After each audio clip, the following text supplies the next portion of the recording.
U.S. nuclear-powered submarine SSN Santa Fe has arrived at a port in South Korean island of Jeju, hours after North Korea launched the satellite. The move is seen as a deterrence to growing military threats from North Korea.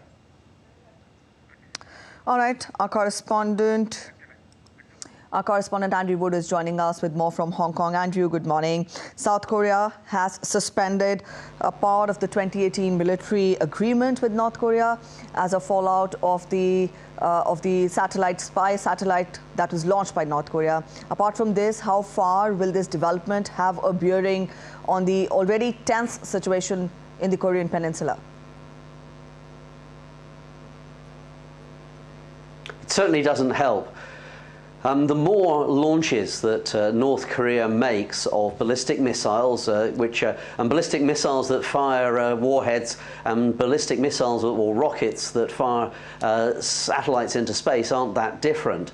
The more launches that North Korea makes, the more confident and the more it learns about its technology, what works and what doesn't work. And as you were saying earlier, this is the first time that a missile has been launched since Vladimir Putin, the president of Russia, and Kim Jong-un, the leader of North Korea, met back in September in Vladivostok.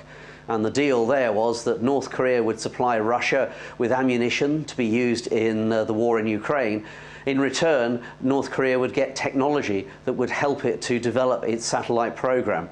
We still don't know, we still haven't had confirmation from China, South Korea, Japan or the United States that this launch was successful, that there is indeed a satellite up there in orbit around the world. As you said, that North Korea has tried twice in the past year to launch such a satellite and failed. So we're waiting to hear more from, from the countries that surround North Korea to see what they have to say, what they've been tracking. All right, Andrew, also we tell our viewers that South Korea has suspended a part of the 2018 military agreement with North Korea. Help us understand this development and what consequences will it have?